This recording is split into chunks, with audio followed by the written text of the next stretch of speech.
ओम गुरुवे नमः। सजगुरदार जोगी पीर धाम से जय गुरुओं पीरों की जय। जोगी की कहते हुए जानेंगे वो तीन बातें जिसमें से हम एक भी जानने के बाद मान लें और उस पर अमल कर लें तो हमें बाबा जी मिलेंगे। चाहे लखदाता जी हो, चाहे पौना हरि जी, चाहे हमारे कोई भी आराध्य इष्ट हो। तो तीन बातें वेद शास्त्र ग्रंथ पंथ या संत मंत हमें क्या कहते हैं, को ऐसी कौन सी तीन बातें जो हम जिनको धारण करें और उसको जानने के बाद जैसे कि हम फील करते हैं कि हम हमेशा मैं एक लड़का हूँ, मैं एक लड़की हूँ। जब अपने शरीर को मैं गलवांग या ये मेरा परिवार है, ये मेरी पत्नी है, ये मेरी कोठी है, ये मेरी कारें हैं, हमेशा जैसे निरंतर इस बात को हम हमेशा ध्यान रखते हैं कि हम एक शरीर है, चाहे हम एक शरीर नहीं है, उसके अंदर जोत के कारण ये शरीर जिंदा है। पर हम ये कि मैं वहाँ गया, मैं आया, कल हुशियारपुर था, फिर यहाँ था, जलंधर था, और ये मेरी बीवी है, ये मेरा घर है, मैं एक लड़का हूँ, ये निरंतर हमारे साथ ये बात जुड़ी रहती है। ऐसी ऐसी कौन सी तीन बातें हैं जिनमें से हम एक बात को भी निरंतर जान लें तो हमें बाबा जी की प्राप्ति हो जाती है, चाहे वो हमारे कोई भी आराध्य इष्ट हों। तो उसमें से जो पहली बात है कि भगवान सर्वव्यापक है, कि वो हर जगह पे मौजूद है। जैसे कि धन्य जाट की तरह पत्थर से निकल के आए वो नरसिंह भगवान जो प्रहलाद के बारे में प्रकट हुए, बाबा पौना हरि जो द्योट शुद्ध में अलोप हुए पांचों तत्वों में और रत्नों के पाली बन के भी है, वो निराकार भी हैं और वो साकार भी हैं और वो सर्वव्यापक हर जगह पे मौजूद भी है। नरसिंह अवतार लेके या धन्य जाट की बारी में, जब मीरा की बारी में हमने देखा कि मूर्ति से कृष्ण निकल के उनके साथ जब वो कमरे में होते थे ऐसा लगता था दो बंदे बात कर रहे हैं, और जब खोलते थे कल्ली मीरा ही रहती थी और कृष्ण जी की मूर्ति होती थी। तो किस तरह से मूर्तियों से भगवान उन्होंने उनकी श्रद्धा ने प्रेम ने से प्रकट हुआ। तो उन तीन बातों में से नरसिंह का जो एग्जाम्पल है, जो और बड़े सारे एग्जाम्पल हैं, उसको हमने समझना है। तो नरसिंह भगवान वहां से निकले और प्रहलाद की रक्षा की और बताया कि देख मैं तेरे महल में भी रहता हूँ, चाहे तू राक्षस है तो मुझे गंदा नहीं कर सकता, क्योंकि मैंने जितनी सृष्टि बनाई है, गुरबानी कहती है शिव पिता परमात्मा कर्ता पुरुष है, वो अपनी सृष्टि में पूरी तरह से समाया हुआ है। इसलिए जैसे हम हमेशा मानते हैं हम एक लड़का है, मैं एक लड़की हूँ, तो इस तरह से बाबा जी अब सर्वव्यापक है, हर जगह पे है। ऐसी कोई जगह नहीं है जहाँ बाबा जी नहीं है। लेकिन हम जानते तो हैं, सुन भी लेंगे, ये हमारा प्रवचन भी सुन लेंगे, पर जब मानने की बारी आती है कि मेरे राम कृष्ण बाबा जी भी ये तो हर जगह है भाई, कहीं भी प्रकट होके आ सकते हैं, सर्वव्यापक है और हर जगह मुझे देख रहे हैं मैं क्या कर रहा हूँ। मैंने नाम लिया, मैं जुड़ा हूँ, मैं जाता हूँ, इस वक्त मैं क्या कर रहा हूँ, इस वक्त मैं क्या कर रहा हूँ, इस वक्त मैं क्या कर रहा हूँ।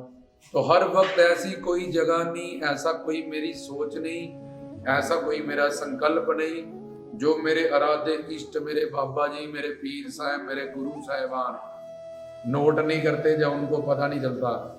इसलिए जब इस बात को हम मान लेंगे, जैसे हमेशा मान लें, कभी हम जितने भी लड़के हैं कभी नहीं मानते एक मिनट के लिए कि हम लड़की हैं, हमेशा तो वो मानते हैं कि हम लड़के हैं। लड़कियां हमेशा मानती हैं हम लड़की हैं, और हमेशा मैं कलवा गया, ये मेरा स्कूटर, ये मेरी गाड़ी, हमेशा इस चीज को जाने रहते हैं और माने रहते हैं। ऐसे ही बाबा जी कहते हैं जब तुम्हें ये पता चल जाएगा कल्ला मैं गुफा पे नहीं बैठा हूँ, मैं तो हर जगह पे हूँ, कोने कोने में हूँ, कन कन में हूँ, पत्ते पत्ते में हूँ, तो फिर तुम गलत काम कैसे करोगे कि यार यहाँ भी बाबा जी मुझे देख रहे हैं और यहाँ भी देख रहे हैं। ऐसा कोई सीक्रेट नहीं, ऐसी कोई जगह नहीं जहाँ मेरे आराध्य इष्ट, मेरे पीर, मेरे गुरु, मेरे पौना हरि मुझे देख नहीं रहे, क्योंकि उनके पास तो शिव शक्ति है और शिव शक्ति के अंडर सारी शक्तियां होती हैं। तो शिव शक्ति के अंडर एक शक्ति है, उसको कहते हैं सत्य संकल्प शक्ति।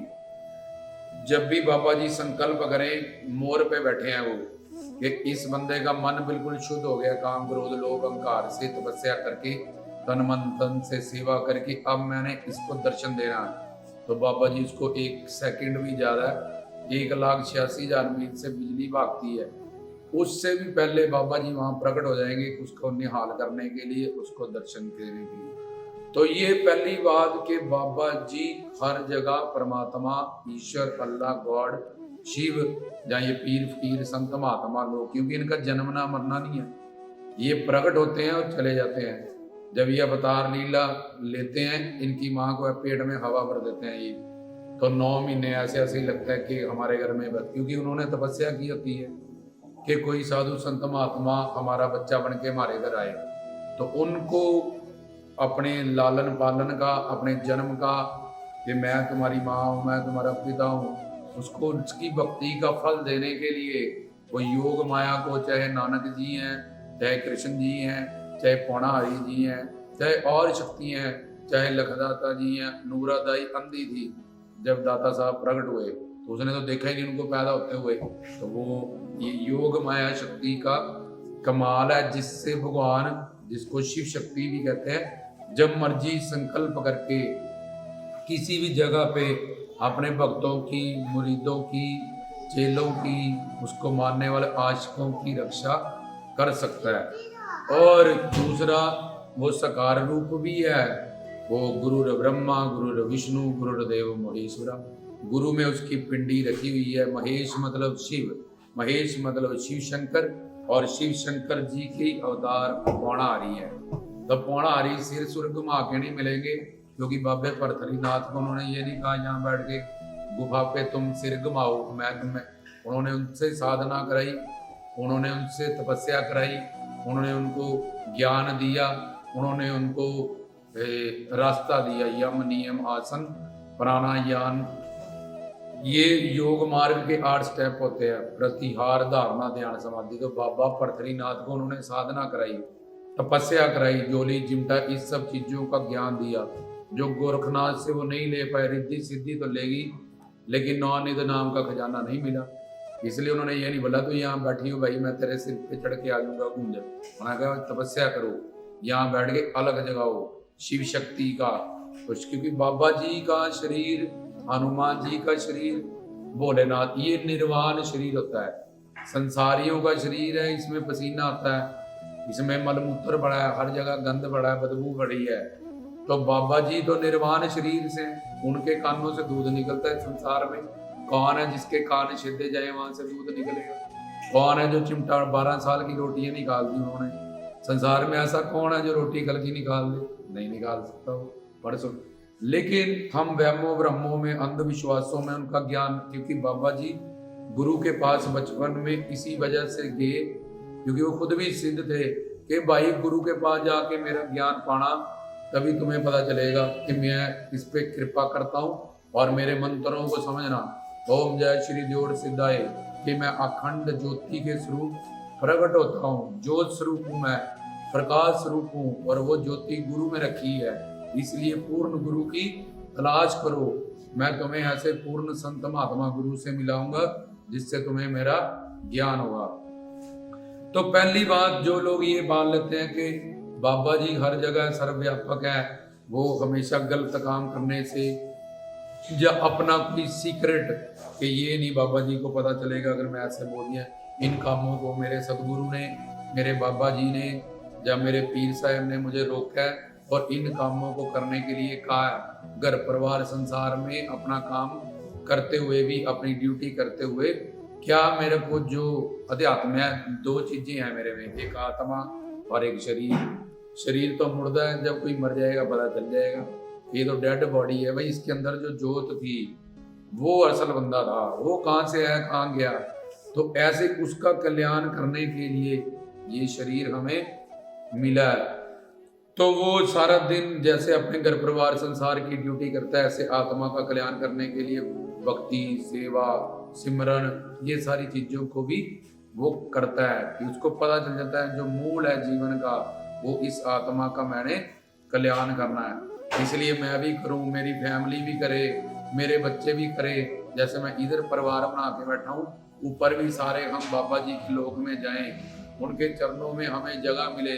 नहीं तो कोई कुत्ता बन गया, कोई बकरी बन गई, कोई सूअर बन गया, तो ये किस बात की फैमिली है? तो वो खुद भी जुड़ता है, अपने घर वालों को भी, अपने बच्चों को भी, अपने रिश्तेदारों को, भाई जुड़ जाओ, ऊपर भी परिवार सारे रहेंगे, मौज मनाएंगे बाबा जी के चरणों में। तो बाबा जी सर्वव्यापक है, हर जगह पे है, तो वो कहीं भी प्रकट हो सकते हैं, कहीं भी अलोप हो सकते हैं। जब हम में ऐसा पवित्र मन मोर की तरह हो जाएगा, हमारा शुद्ध मन, इसमें भी तन मन धन से सेवा, गुरु हमें समझाएगा, उसका ज्ञान सुन के, उनकी बताई साधना करके ये मन शुद्ध होगा, और शुद्ध होने के बाद गुरु उसको दिव्य बना देगा। जब दिव्य बन जाएगा, इसमें दिव्य आंख आ जाएगी दिव्य, तब हम बाबा जी का नाद सुनेंगे, ओंकार सुनेंगे, ओम सुनेंगे, हमारे पास दिव्य दृष्टि आ जाएगी। क्योंकि गुरु के माध्यम से ही बाबा जी हम पे कृपा करते हैं, हमको दिव्य शक्तियां देते हैं, हमें इसका दान करते हैं और हमारे सब कार्यों को परिपूर्ण करते हैं। तो पहली बात अगर हम मान लें, जान ले, नहीं ये तो ऊपर ऊपर से सारे ही कहते हैं परमात्मा सर्वव्यापक है, हर जगह, अंदर से माने कि जैसे मैं लड़का हूँ, मैं लड़की हूँ, मेरा ये नाम है, मैं कल 2400 घंटे हर वक्त, हर सेकंड, हर श्वास में माना हुआ है, ऐसे ही बाबा जी को मानना पड़ेगा कि मेरे बाबा जी, मैं कल्ला नहीं हूँ, हर जगह मेरे बाबा जी कन कन में है, रोम रोम में, ऐसी कई जगह नहीं, पेड़ में, पत्तों में, जहाँ वो शिव शक्ति स्वरूप समाये नहीं है। तो ये पहली बात। दूसरी बात, हम बाबा जी की गोद में हैं, ये कैसे मानेंगे? अब देखो, तुम्हारे हृदय में दो पर्सनैलिटी हैं, एक तो तुम्हारा मन, जिसमें मन बुद्धि चित्त अहम, मन सिर्फ सोचता है कीर्तन करना नहीं करना, जुड़ना नहीं जुड़ना, जाना, बुद्धि डिसीजन करती है कि नहीं यार चौकी में तो जाना ही जाना, जो मर्जी हो जाए, चाहे संसार के सारे काम रुक जाए। फिर जिसकी ऐसी बुद्धि नहीं है बोलेगा नहीं वहां जाऊंगा, ऐसा हो जाएगा, वो हो जाएगा। जो तुम ईश्वर को पीछे डाल रहे हो, बाबा जी को पीछे डाल रहे हो, वे कृपा किससे मांगोगे? भगवान बोले जिसने तेरे भाई काम करने हैं, तेरे पे रहमत बननी है, तेरे झोलियां भरनी है, तूने परिवार के लिए, रिश्तेदार के लिए, या ऑफिस के लिए, या दुकान के लिए, अब बाबा जी को तूने पीछे डाल दिया। अब तू उस बंदों से कृपा मांग जिनको तू बाबा जी से भी ज्यादा महत्वता देता है। लेकिन तू अगर बाबा जी को कि मैं पहले भी अपना काम करके रखूं, सारा मैंने चौकी पे जाना ही है, सेवा पे जाना ही है, मुझे पता है आज एतवार है, आज रोट बनाने, आज जोत जगानी, जैसे खाना पीना सोना सारे काम जरूरी है, पहले मैं ये देखूं कि कोई भी ऐसा काम जो मेरा, तब मैंने जो कीर्तन सुनना है, सत्संग करना है, जोत करनी, चिराग करना, न्याज बनानी, सेवा करनी है, मैं पहले करके रखूं। क्योंकि घोड़ा आगे होगा, गाड़ी पीछे होगी। अगर गाड़ी आगे कर दो, घोड़ा भी जरा रुक जाएगा कि पहले 36 कारण बना दोगे, वो ऐसा करना था, कल कर लेंगे, परसों कर लेंगे, तो वो गाड़ी कभी नहीं चलेगी उस बंदे की। वो अपने धर्म की सारी, जब हम सोचते हैं बाबा जी पे जाना, जोत करनी है, रोट चढ़ाने, न्याजियां चढ़ानी, नाम जप करना, तो बाबा जी ईश्वर की सारी शक्तियां हमें मदद करती हैं। और जब हम सोचते हैं नहीं यार वहां जाना था, वो बड़ा जरूरी है, पाठ पे बैठ जाए, तो फिर हमारे सारे रास्ते बंद हो जाते हैं। फिर जब कृपा मांगने जाते हैं तो बाबा जी कहते हैं भाई वो उनसे कृपा मांगो जिनको हमसे पीछे तुम करके गए थे। तो सुप्रीम पावर को तुमने पीछे करके उन संसारियों को, रिश्तेदारियों को, उन सब चीजों को, वो ईश्वर है, ऐसा कौन सा सर्वज्ञ है, ब्रह्मा विष्णु शंकर सब जोते उसमें रखी हुई हैं परमात्मा में। तो इसलिए तुझे रिज़्क रोटी चाहिए तो वो भी परमात्मा देगा, गुरु देगा। बरकत चाहिए वो भी गुरु देगा, तुझे रक्षा चाहिए वो भी गुरु करेगा, सुप्रीम पावर करेगी, ज्ञान चाहिए वो भी गुरु दे करेगा। तो ये सब तो कुत्ते बिल्ले बंदर, खाना पीना सोना भोगना वो भी कर ही लेते हैं, पर हम मनुष्य बन के ज्ञान शक्ति लेके भी अगर ये बात नहीं समझ पाए कि पहले हमें चौकियों में, कीर्तनों में, सत्संगों में इन पे अपना ध्यान फोकस करना, फिर ये साथ साथ में सारे काम है जो ये आगे पीछे करके मैं मैनेज करूँ। क्योंकि अगर मैं वो करूँगा तभी मेरी ये सारी चीज़ें सक्सेसफुल होंगी, और अगर मैं वही नहीं करूँगा तो ये सब चीज़ें जीरो है मेरे लिए। पैसा कमाऊंगा, बरकत को बीमार हो जाएगा, सारा हॉस्पिटल देना पड़ेगा, क्या करूँगा? बड़े सपने देखूंगा, ये ऐसा करेगा वैसा करेगा, मर जाएगा, क्या करोगे? कुछ नहीं। तो सुप्रीम पावर को पहले रखो सामने सबको प्लान। आज वीरवार है, आज मेरा ये रूटीन है। वो यार वहाँ शादी है, कपड़े बनाओ, ये करो, मैंने ये शगन देना, करते हो ना प्लानिंग सारी। ऐसे ही अपने वीरवार, अपने आराध्य इष्ट एक दिन में, एक हफ्ते में प्लानिंग बना के रखो। वहाँ कोई मर गया, जाना है उसके भोग पे, इतने दिन 13 दिन बैठना है। वो चौकी में नहीं बैठना, घूमने जाके। वहाँ कोई शादी हो रही है, पहले ही 10 दिन जाके, हम तो पहले ही चले जाएंगे, उनके 3 दिन रिश्तेदारी है भी अपनी, पर बाबा जी की बारी में नहीं, ऐसा नहीं है। तो ये सब बातों की हमको समझ करनी है। हम बाबा जी के गोद में कैसे हैं ये समझो। ऊपर ऊपर से बोल दे बोले ये तो सुन लिया बाबा जी,